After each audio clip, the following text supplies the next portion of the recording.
So, ladies and gentlemen, very warm welcome to all of you here. Mesdames et messieurs, Today bienvenue. we're going to discuss management approaches Nous allons for parler MPAs. de différentes I approches have a very pratiquées en termes de distinguished, gestion pour les zones two marines panelists here with me. John protégées. Day from the Great Barrier J'accueille Reef Marine Park John Authority, Day who's been working du there for, GBRMPA, many years and done de la a Grande lot of different Barrière things in des terms coraux. of making the Great Barrier Reef arguably one of the most interesting and Et c'est vrai que la spectacular marine Grande parks in the world. Barrière est devenue Linwood l'un des Pendleton, parcs les who's plus been spectaculaires chief du monde. economist at J'accueille NOAA également and Linwood now is, Pendleton, running the Oceans program at économiste Duke qui University. gère le And, programme both of them océanique à have l'université promised me de to give Duke. their sort of heartfelt Nicolas et du insights to NOAA, how ils tough m'ont it is to promis be out tous there les deux de making nous MPAs expliquer work. I think, John, you will kick off de nous and give expliquer à us a quel few point il est examples of difficile some de of gérer the real-life experiences you've had. des AMP. Nous allons commencer par John qui va nous livrer un petit peu le fruit de son expérience. When we were asked to do this panel, we were asked to come up with three little phrases, and I'm not sure if they're up on the screen, but the three phrases that I decided to Les talk trois about phrases were que j'ai décidé de integrated management, retenir, dont je parlais, c'est la gestion intégrée, la And I gestion chose basée those sur les three terms écosystèmes because I et ce thought que they j'appelle le management ou la epitomise what we've gestion been doing in the Great Barrier Reef. intégrative. We've been managing it now since 1975 when it came Depuis into law, 1975, and nous we've learned a lot over the gérons years. cette grande And I barrière think depuis the que first ce one, parc est né. integrated Pour ainsi dire, nous avons management, one of beaucoup, the key lessons that beaucoup we have learned. appris. Et c'est This is vrai a que very le large management area. intégré, la gestion People intégrée, aren't ça a été aware la première it's leçon about the size of que it. nous avons We dû use tirer. C'est à peu près, comment dire, ce parc, la superficie de la côte ouest des États-Unis ou de l'Italie. Et pour gérer un parc aussi grand, on ne peut pas le faire tout seul. Donc nous travaillons en étroite collaboration avec des partenaires. Quand je parle de management intégré et de gestion intégrée, je veux dire intégration entre les gouvernements, entre les États fédéraux. Et c'est vrai que notre juridiction s'arrête normalement à la ligne d'eau, pour ainsi dire, mais les gouvernements locaux, eux aussi, contribuent. Donc pour moi, la gestion intégrée, c'est l'un des principes clés de la réussite dans la gestion des parcs. Linwood. Merci. Et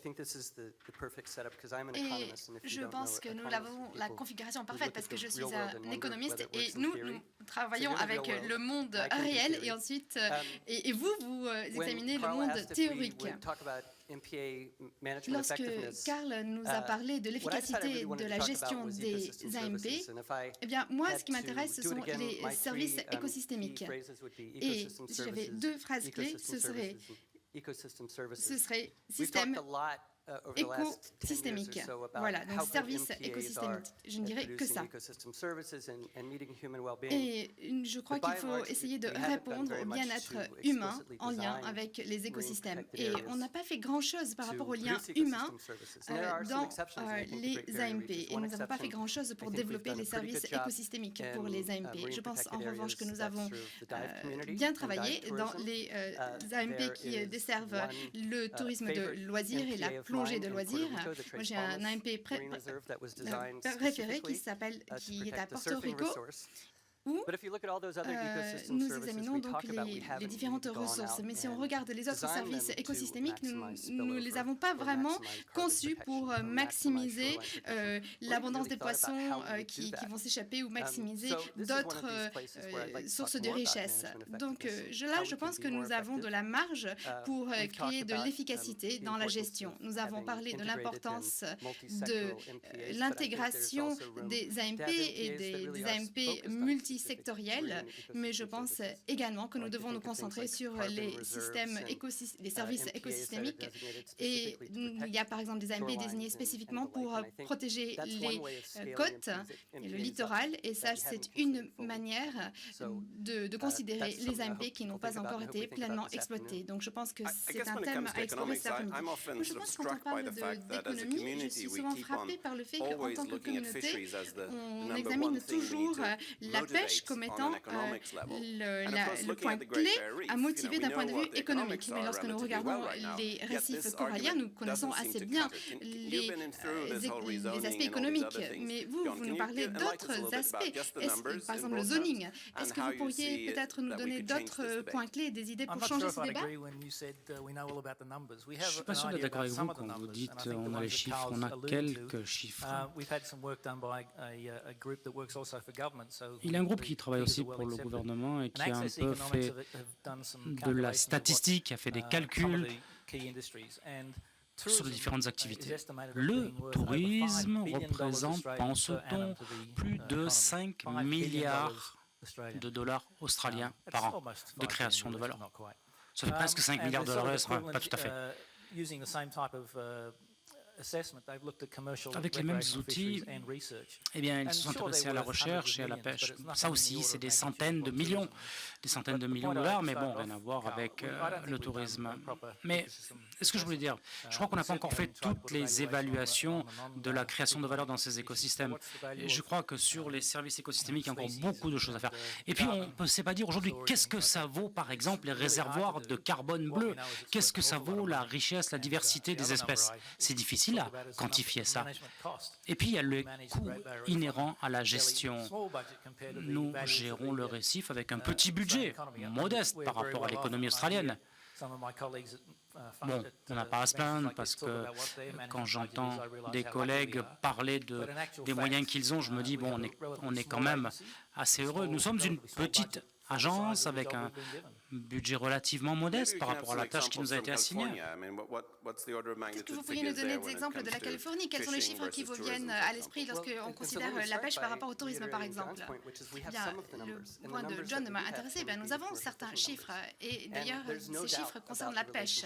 Il n'y a aucun doute entre le lien entre la pêche commerciale et l'océan. Mais même quand nous avons des forts chiffres en matière de tourisme, nous ne savons pas à quel point ce tourisme dépend de l'état de la mer.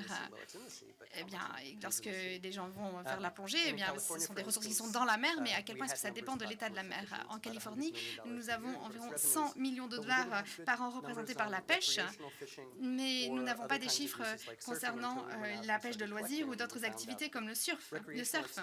Et nous avons estimé cela seulement dans la dernière année à environ 1 milliard de dollars. Donc on voit qu'il y a une énorme différence de grandeur entre les deux sommes.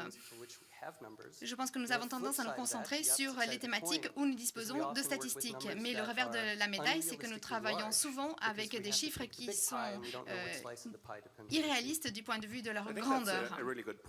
Je pense que c'est un excellent point. Et pourquoi est-ce que les économistes ne se sont pas intéressés autant à cette thématique? Moi, j'ai travaillé pendant 12 ans pour la Banque mondiale et j'étais entourée d'économistes et ils entreprenaient des centaines d'études de partout. Mais très rarement est-ce que nous arrivions au cœur du sujet. Est-ce que vous avez une théorie pour expliquer cela? Eh bien, c'est la concentration de l'économie. Il y a deux aspects qui font que la pêche est facile pour recueillir des données. Tout d'abord parce que déjà ils sont énumérés et deuxièmement c'est qu'il y en a très peu qui génèrent énormément de revenus. Il y a beaucoup d'autres statistiques que nous pourrions recueillir et des personnes qui bénéficient de l'état de la mer, mais pour lesquelles c'est difficile de les quantifier. En Californie, il y a une très grande pénétration d'Internet. Et grâce à ça, on pourrait commencer à recueillir des données directement par le biais de la population littorale par Internet. Les économistes s'intéressent à l'efficacité, ils veulent rendre les choses plus efficaces. Quand on regarde le tableau au sens large du terme, pour ce qui est des AMP, il faut se poser la question de savoir qu'est-ce qui a mal tourné au sens économique. Nombre d'entre nous viennent de la recherche biologique. Et on est un petit peu obnubilé par le monitoring. On veut bien comprendre comment fonctionnent ces écosystèmes, mais nous n'avons pas conscience des flux d'argent qui sont associés à cela et nous ne voulons pas devenir mercantilistes. Je dirais, comment pourrait-on améliorer l'efficacité en termes économiques? Je ne dirais pas qu'on s'est planté, mais je dirais qu'il y a une réticence à juger ce que l'on facture en termes de droits d'entrée. Parfois, ça fonctionne. Les gens se disent, bon, si je commence à facturer de l'entrée, les gens ne viendront pas forcément aussi nombreux, ce qui n'est pas forcément mal d'ailleurs non plus, puisqu'on ne sera pas envahi. Mais Je ne pense pas qu'il faille avoir peur de faire payer un droit d'entrée.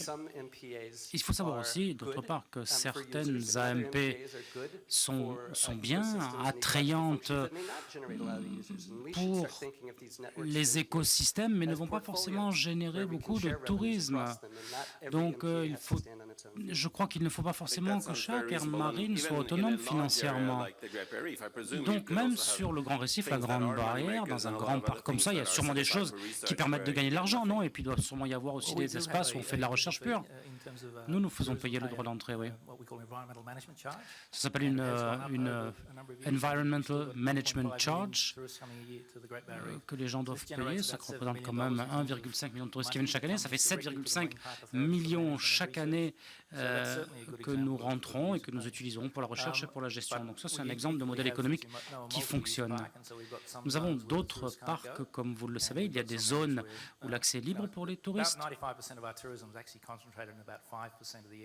95% des touristes qui viennent se concentrent sur 5% du parc. Ça, c'est une façon très sage de travailler.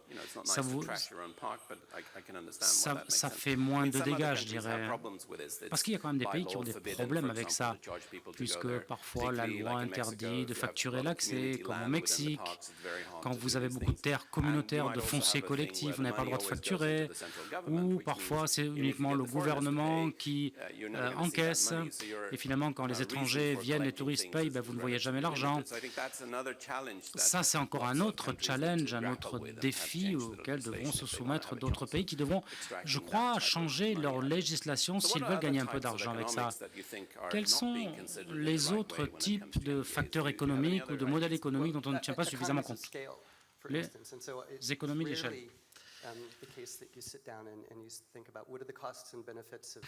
Ce raisonnement de dire combien ça coûte, par exemple, d'agrandir l'aire marine, et qu'est-ce que ça va rapporter? Et puis, bon, vous avez les frontières de la juridiction.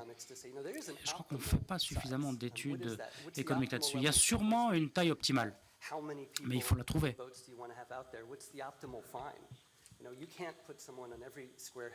On ne peut pas non plus avoir quelqu'un sur chaque kilomètre carré d'océan.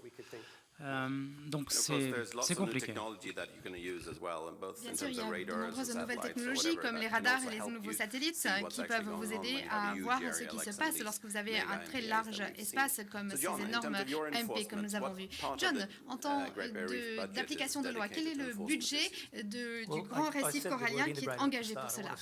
Alors, tout d'abord, ce n'est pas seulement notre budget, comme je l'ai dit, nous collaborons étroitement avec l'État de Queensland. Lorsqu'on nous demande combien nous dépensons pour gérer le Grand Récif corallien, je ne peux pas vous le dire. Je peux vous donner notre budget en tant qu'agence, je peux vous donner une indication de la composante management qui est environ 15 millions de dollars par an. C'est assez grand, mais nous dépendons beaucoup de la coordination apportée par d'autres agences et qui nous aident. Tous les jours, il y a des avions qui passent au-dessus du Grand Récif corallien, dont certains nous aident sur la surveillance et sur l'application de la loi. Et donc ça, c'est un exemple de coopération qui ne nous coûte rien. Nous avons des bateaux de la police et des patrouilles côtières, et donc les différentes agences étatiques sont également sur place, et nous nous engageons en formant leurs officiers pour nous aider, nous. Donc comment est-ce que ça fonctionne en termes d'économie? Alors, comment est-ce que vous payez ces autres agences? Ou en quelque sorte, pourquoi est-ce que ces agences en prennent la peine? Dans d'autres pays, ce serait peut-être assez difficile de pouvoir signer ce genre d'accord, comme par exemple la protection des pêches. Si vous n'êtes pas en train de pêcher sur cette zone, pourquoi prendre la peine d'en faire la police? Alors bien sûr, ce n'est pas à taille unique, et nous avons certains accords officiels avec les agences et dans d'autres cas, des accords informels. Donc, notre considération principale, c'est d'assurer la pérennité du Grand Récif corallien. Et nous considérons cet espace comme étant à usage multiple. Et bien sûr, cela est dans leur intérêt, tout autant que le nôtre, de le préserver.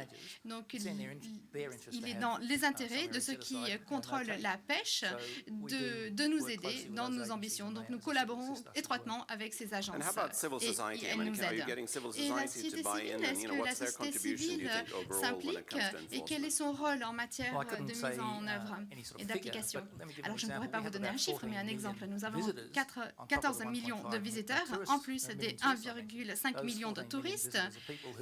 Donc, il s'agit donc de 14 millions de visiteurs sur ces plusieurs milliers de kilomètres le long du littoral et qui vont profiter du parc, et ils apportent un très grand soutien à la fois pour l'observation et la surveillance et également pour l'application de la loi.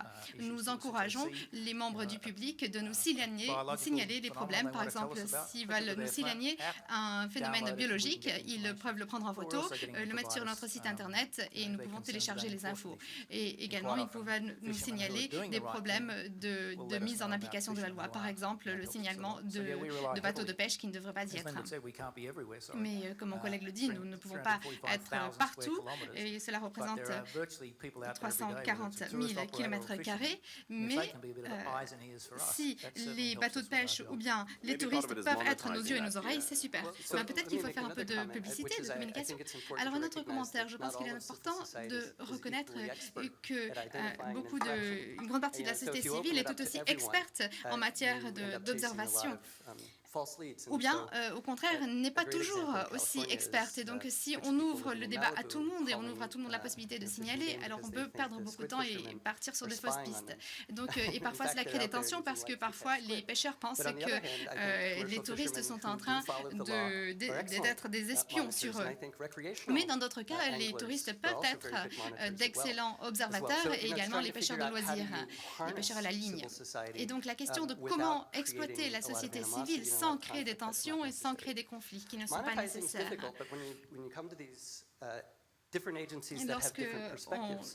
Ah oui, la monétisation est difficile, mais lorsque on examine toutes ces différentes agences, eh bien parfois, simplement, il faut remonter suffisamment haut dans la chaîne alimentaire pour trouver un engagement. Nous avons trouvé dans de nombreux pays que le tourisme dépend entièrement ou en grande partie sur la qualité de l'écosystème marine.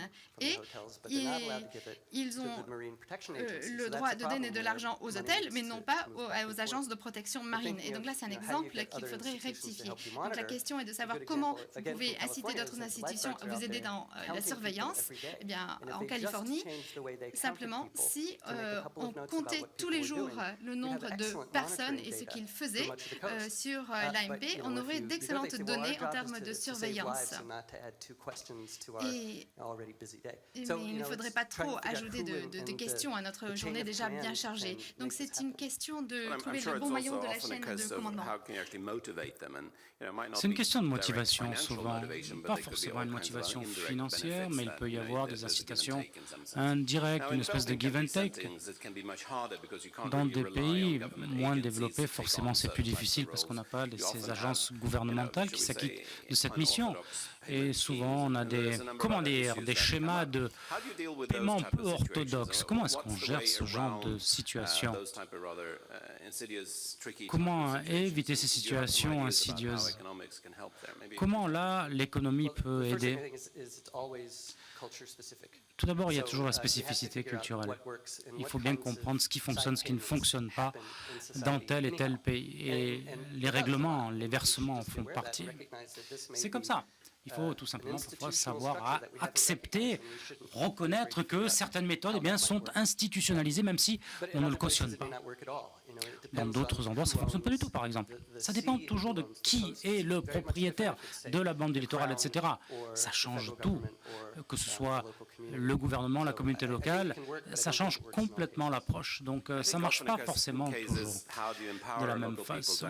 Comment responsabilise-t-on les communautés locales? Comment les pousse-t-on à se faire propriétaires et intervenants? Je sais que ce n'est pas toujours facile, mais je sais que dans d'autres situations, ça marche assez bien, on arrive à les avoir à ses côtés. Je sais qu'on essaie souvent de passer par la finance, là encore. Mais il faut trouver l'équilibre. Souvent, ces fonds, ces ressources appartiennent aux locaux. Donc, contrôle local, implication locale, il faut trouver un équilibre entre ça et les agences qui vont intervenir de l'extérieur. Ou souvent, il faudra simplement apprendre aux locaux à gagner aussi de l'argent avec ça. Il y a des cas où le secteur privé participe. Par exemple, lorsqu'il y a l'extraction de gaz, lorsqu'il y a aussi des projets de développement, comme dans les Maldives, où presque toutes les îles ont une zone de protection, puisqu'on n'y pêche plus, comme vous le savez. Et là, il faut se poser une question. Comment peut-on responsabiliser ces opérateurs privés? Comment peut-on les éduquer, les sensibiliser pour qu'ils deviennent eux aussi des managers, des gérants de ces aires? Comment ça se passe sur le récif, sur la Grande Barrière? Je crois que vous avez quand même aussi pas mal d'intervenants privés. Comment ça fonctionne? Oui, il y a des opérateurs de centres touristiques. Ils ont besoin tout d'abord d'avoir un permis d'exploitation. Pour leur donner le permis, eh bien, on leur demande de connaître la législation. Ils se forment, ils forment leurs gens, et ce n'est que lorsqu'ils comprennent bien les enjeux, la réglementation, que nous leur accordons le permis d'exploitation.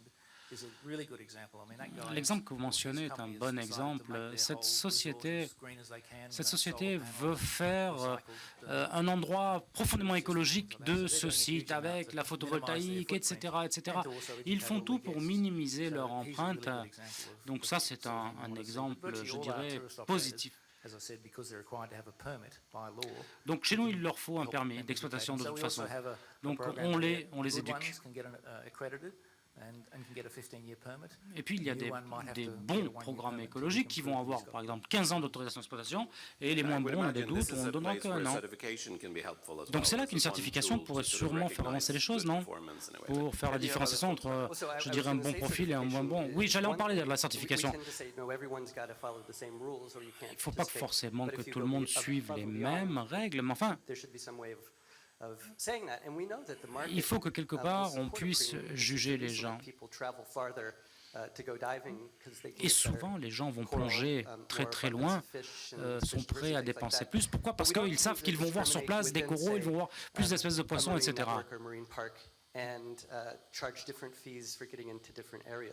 Par contre, nous ne différencions pas, nous ne facturons pas des droits d'entrée différents selon les endroits, selon les aires. Et c'est vrai que tous les endroits du parc ne sont pas aussi résistants à l'impact touristique. Mais pourquoi pas que ceux qui sont prêts à payer plus, payent plus? En Afrique de l'Est, il y a quelques semaines, je suis allé voir un parc au Mozambique qui s'appelle l'île Vamizi.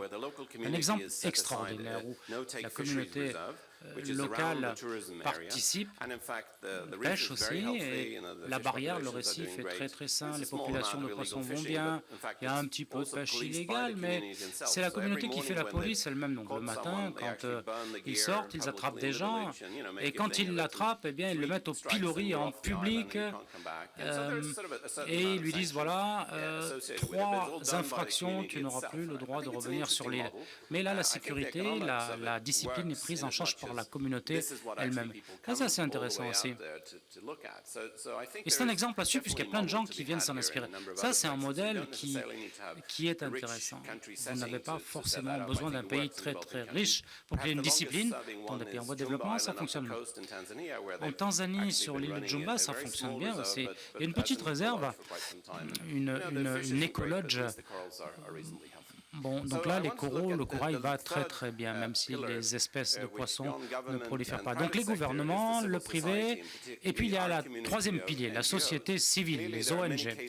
Et là, il y a bien des cas dans lesquels les ONG gèrent des AMP ou gèrent du moins certaines composantes, certains aspects de ces zones protégées. Vous avez des exemples à nous citer? J'ai un autre exemple d'ONG, vous avez parlé de la société civile. Nous avons un grand parc, je le disais, et nous, il faut que la communauté nous aide. C'est trop grand pour nous. Donc on a des écoles de formation, de gardiens, de rangers, et avec eux on travaille, on met en place aussi des programmes éducatifs qu'on fait passer ensuite aux écoles, etc.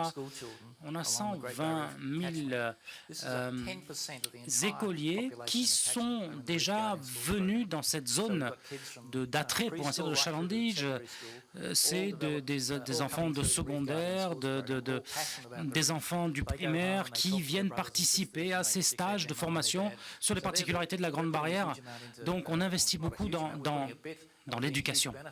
Et je peux dire qu'on récolte aussi. Il y a des retombées. Ça s'est tellement bien passé qu'on a aujourd'hui les Reef Guardians Councils aussi. C'est-à-dire que les gouvernements locaux travaillent de la même façon. Et il y a aussi un programme Reef Guardian Fishers et Farmers, donc un programme pareil de sensibilisation avec les pêcheurs. Les ONG font beaucoup de choses et jouent un rôle important, vous l'avez dit, il n'y a pas beaucoup de... Nous avons moins de temps à passer avec eux, à les éduquer parce que ce sont des passionnés, ils connaissent. Et je crois que plus on a d'acteurs, plus on a d'intervenants, de parties prenantes qui interviennent pour la cause, qui militent, eh bien mieux ce sera. Donc les ONG, les communautés vont voir les pêcheurs, vont voir aussi les chercheurs, vont voir l'industrie, et il y a un échange de perspectives, mais autour d'une cause commune, et je crois que ça, c'est une très bonne chose. Pourriez-vous, Linwood, nous donner quelques chiffres sur les contributions des organisations non gouvernementales, les ONG? Vous avez analysé ça? Non, ça peut être analysé, mais je crois que c'est trop difficile à faire. Il y a des contributions explicites, mais les AMP n'existent pas de façon isolée. Il est difficile de démêler la contribution, la part des ONG. Et puis il y a certains cycles de vie des AMP où les ONG jouent un rôle phénoménal avec les gouvernements. Ou parfois les ONG font du monitoring simplement, parfois les ONG font de la sensibilisation, de l'information. C'est difficile de démêler tout ça. Ça nous fera un projet d'avenir. Peut-être pourriez-vous nous en dire un petit peu plus sur tout ce qui entoure les parcs. Vous avez dit ces parcs ne vivent pas de façon isolée. Et on sait qu'il y a beaucoup de choses qui se passent autour, il y a des retombées, des impacts dont on parle beaucoup. Les retombées sur la société, je crois, sont une dimension importante. C'est quoi la gestion intégrée à cet égard? Nous avons fait un grand rapport en 2009 pour examiner les grands problèmes qui confrontent le grand récif corallien, pour essayer de nous donner des perspectives d'avenir. Et nous avons été assez rigoureux en matière scientifique. La conclusion a été que les facteurs sont le changement climatique, l'eau qui découle de la terre, le développement du littoral et également la pêche, mais principalement le changement climatique et les écoulements d'eau venant de la terre. Et ces domaines-là sont en dehors de notre juridiction. Donc notre juridiction s'arrête à la mer basse et les zones qui entourent les îles, par exemple. Mais nous devons collaborer avec des partenaires et avec des gouvernements locaux et également avec les représentants de l'industrie, par exemple l'industrie du sucre de canne, pour qu'eux s'intéressent aux effets en aval sur le grand récif corallien. Notre volonté est de construire de la résilience en soulageant certaines des pressions sur le grand récif corallien et qui peuvent un peu soulager la pression du changement climatique. Donc c'est pour ça que nous essayons de mettre beaucoup d'efforts pour traiter les eaux qui s'écoulent depuis la Terre. Mais malheureusement, une grande partie est en dehors de notre compétence juridique. Et cette question de résilience entre également au cœur de la question de comment vous, en tant que gestionnaire, pouvez réagir face aux circonstances imprévues. Moi, je suis toujours surpris par le nombre de fois où la vie nous envoie des grandes surprises. En tant que communauté, nous sommes tout le temps en train d'être réactif plutôt que d'agir en avance. Et bien sûr, nous ne pouvons pas toujours être prêts pour les surprises qui peuvent survenir. Donc je pense qu'il faut avoir une bonne gestion qui s'adapte et avoir une réaction dynamique par rapport aux questions et de bien réagir aux changements. Plus vous êtes rigide, plus vous êtes structuré d'un point de vue stable ou statique, plus vous risquez d'être en mauvaise position pour réagir à ce genre d'imprévu. Alors, il y a une perspective en dehors des AMP et je pense qu'il y a deux domaines où nous pouvons faire mieux. Tout d'abord, c'est lorsque nous agissons en matière de gestion sur les AMP, nous devons prendre en compte ce qui va se passer en dehors de l'AMP. Et souvent, ce qui se passe des deux côtés, c'est qu'on va beaucoup tirer la sonnette d'alarme, ou bien... Mais en fait, il n'y a pas vraiment d'action concrète. Nous devons donc être plus sérieux et plus scientifiques. Nous devons prendre en compte ces facteurs dans notre conception pour pouvoir réagir de manière constructive. Donc, par exemple, si nous pensons qu'il y aura des écoulements qui vont être néfastes pour les poissons, eh bien, dans ce cas-là, nous devons être prêts à ce genre d'écoulement. Et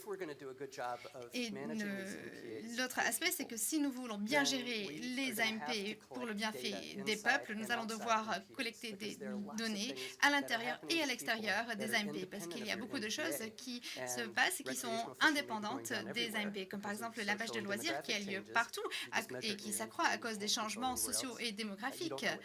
Et on ne sait pas ce qui se passe en dehors de l'AMP. Et ça se passe beaucoup. Nous ne concentrons pas assez sur ce qui se passe en dehors des AMP. Alors, pour terminer, en matière des promesses, par exemple, concernant les écoulements, maintenant, nous avons des données scientifiques qui nous permettent d'apporter des preuves. Mais à l'époque, nous avons présenté notre rapport. Nous avions présenté cela par rapport aux bénéfices pour l'industrie de la pêche. Mais nous nous apercevons qu'en fait, il y a des avantages que nous n'avions pas prévus et qui maintenant sont chiffrés et que nous pouvons prendre en compte, que nous ne pouvions pas le faire lorsque nous étions seulement à l'étape de la conception de notre projet. À l'époque, nous avons utilisé les meilleures données scientifiques qui étaient disponibles à l'époque où nous faisions notre conception, mais maintenant, nous avons davantage de données. Et donc maintenant, lorsque nous superposons les nouvelles données sur notre réseau déjà existant, eh bien, nous avons vu que nous avons de nouveaux habitats, de nouvelles espèces. Et il ne faut pas attendre d'avoir la science parfaite avant d'agir et de prendre cela en compte dans notre gestion. Donc, merci beaucoup à notre panel et je vous demande de les applaudir. Merci.